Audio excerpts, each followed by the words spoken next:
सुप्रभात मित्रों, देखिए वर्णमाला। वर्णमाला किसको कहते हैं कि वर्णों की वह कतार, वर्णों की कतार को हम वर्णमाला कहते हैं। वर्ण वर्ण क्या है? तो सबसे पहले हम वर्ण के बारे में जानेंगे। वर्ण है क्या?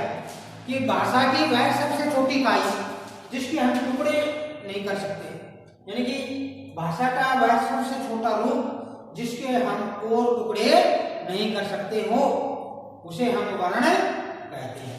वर्ण दो प्रकार के होते हैं, पहला होता है स्वर और दूसरा होता है व्यंजन। पहला स्वर और दूसरा व्यंजन।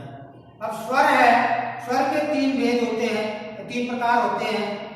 पहला है लघु स्वर, लघु या ह्रस्व स्वर, लघु या ह्रस्व स्वर। दूसरा दीर्घ स्वर और तीसरा है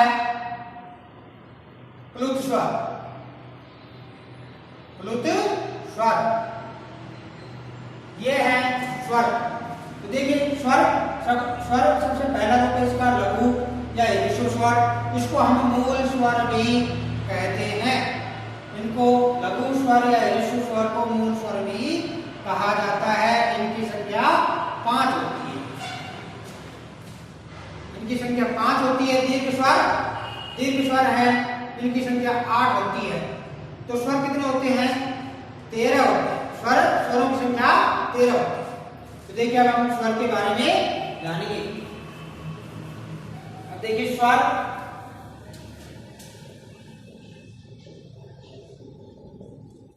किसे कहते हैं? इसकी परिभाषा है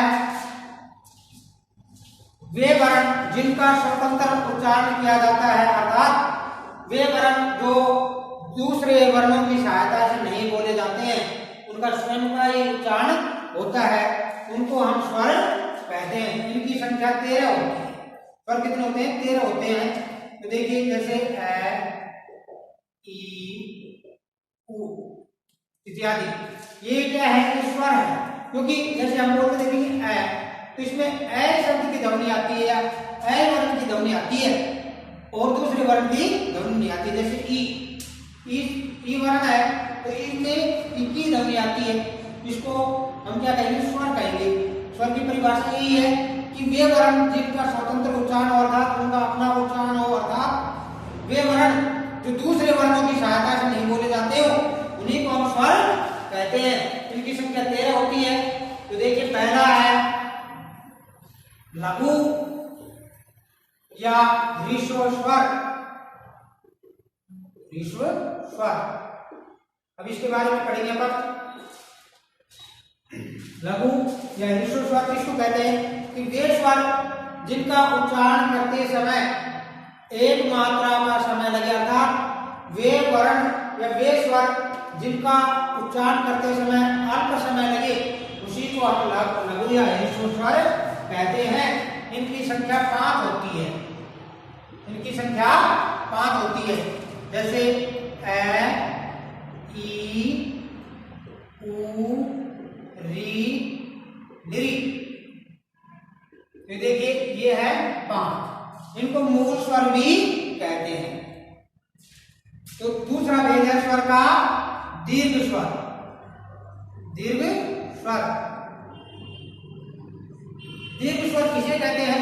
कि वे स्वर जिनका उच्चारण करते समय 2 मात्राओं का समय लगे, अर्थात लघु स्वर थे उनको बोलने में समय लगा था, उसका दुगना समय लगे, उसी को हम दीर्घ स्वर कहते हैं। इनकी संख्या 8 होती है। दीर्घ स्वर है, इनकी संख्या 8 होती है। ये है आ, ई, उ, री, ए, आई, ओ और औ। आ, ई, उ, री, ए, आई, ओ, औ, ये दीर्घ स्वर है। इनकी संख्या 8 होती है। अब अगला है अपना प्लुत स्वर।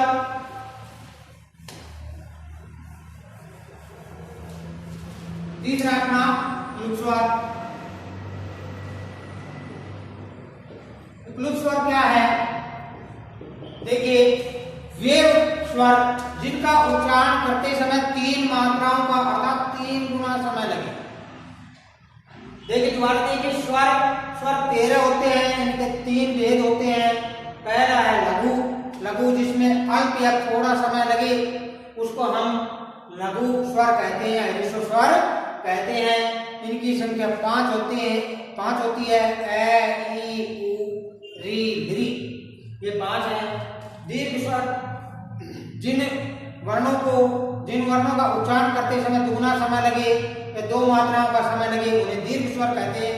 इनकी संख्या 8 होती है, आ, ई, उ, ए, आई, ओ और औ, ये 8 होते हैं क्लुप्त स्वर।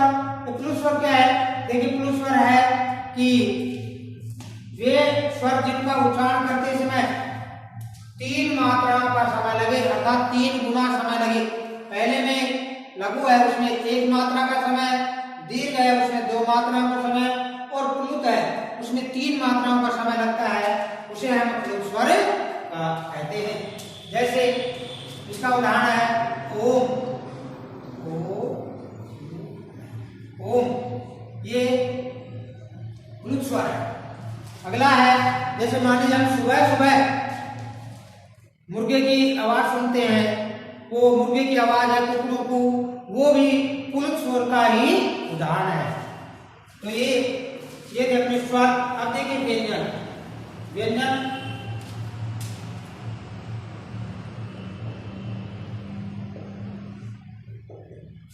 व्यंजन किसे कहते हैं? कि वे वर्ण जो दूसरे वर्णों की सहायता से बोले जाते हैं, वे वर्ण जो दूसरे वर्णों की सहायता से बोले जाते हैं उन्हें हम व्यंजन कहते हैं। जैसे क, जैसे हम कहते हैं क। अब देखिए क वर्ण है तो क वर्ण में क की ध्वनि आ रही है और ए की भी ध्वनि आ रही है। तो ये क है, ये क अपनी एक स्वर की ध्वनि है और साथ में ए वर्ण है उसकी भी ध्वनि ले रखी है, तो इसलिए इसको व्यंजन कहा जाता है। किसी का स्वतंत्र उच्चारण नहीं होता है अर्थात दूसरे वर्णों की सहायता से जो वर्ण बोले जाते हैं उन्हें हम व्यंजन कहते हैं। अब देखिए पहला है इसका स्पर्श व्यंजन। स्पर्श व्यंजन, अब स्पर्श व्यंजन क्या है इसको हम एक छोटे से सूत्र से समझ सकते हैं। इसका सूत्र है कादियो मावसानाम, कादियो मावसानाम स्पर्शः,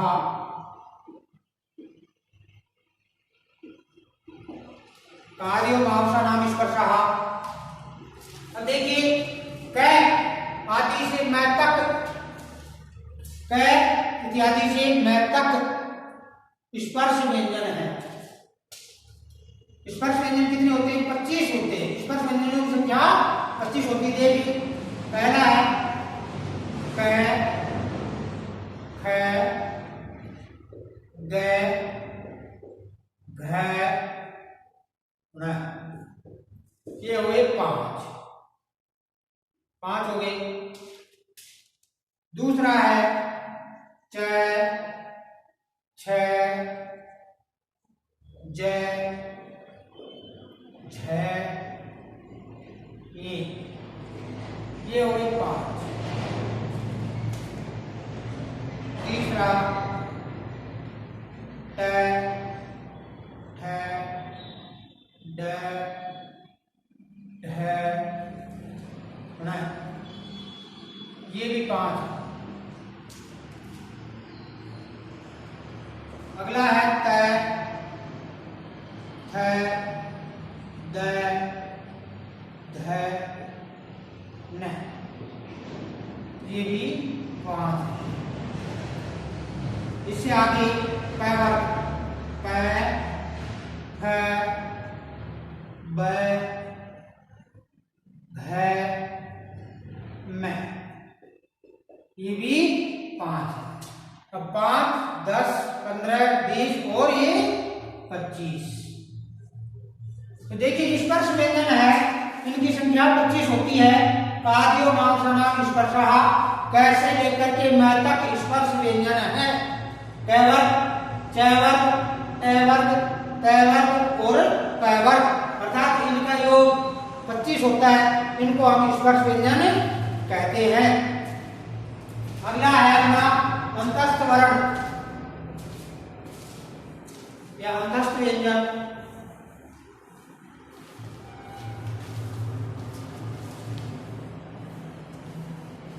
अंतस्थ व्यंजन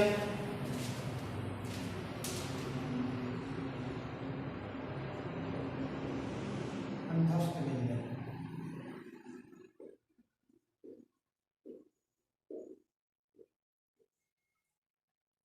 अंतस्थ व्यंजन इनकी संख्या 4 होती है। अंतस्थ व्यंजन की संख्या 4 होती है। य, र, ल, व, ये 4 वर्ण है, इनको हम अंतस्थ वर्ण कहते हैं। तीसरा है ऊष्म व्यंजन। ऊष्म व्यंजन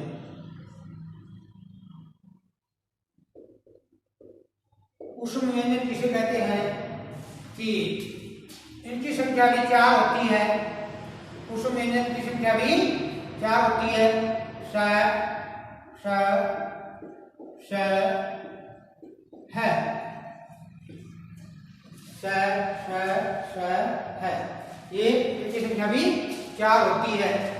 अब देखिए अगला है संयुक्त व्यंजन। संयुक्त व्यंजन संयुक्त व्यंजन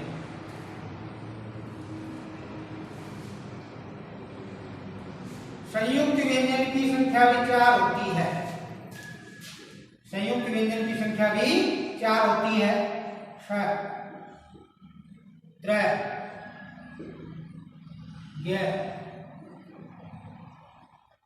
और संयुक्त व्यंजन क्यों कहा जाता है? क्योंकि ये संयुक्तता से बने, अर्थात 2 वर्णों से मिलकर के बने हैं। जैसे ख है, ये है क और स से मिलकर के बना है।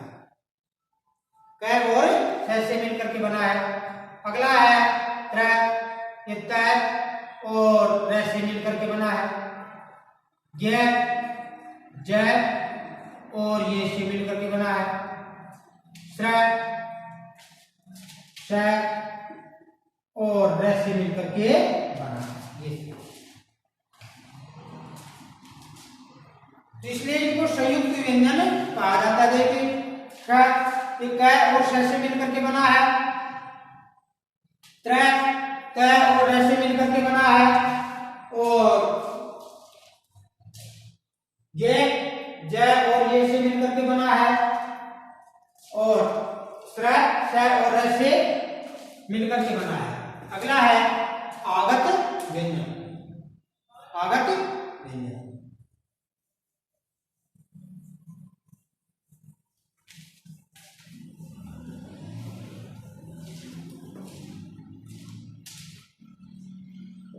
आगत व्यंजन आगत व्यंजन 2 होते हैं। इनकी संख्या 2 होती है। ड और ढ। आगत व्यंजन 2 माने जाते हैं, ड और ढ।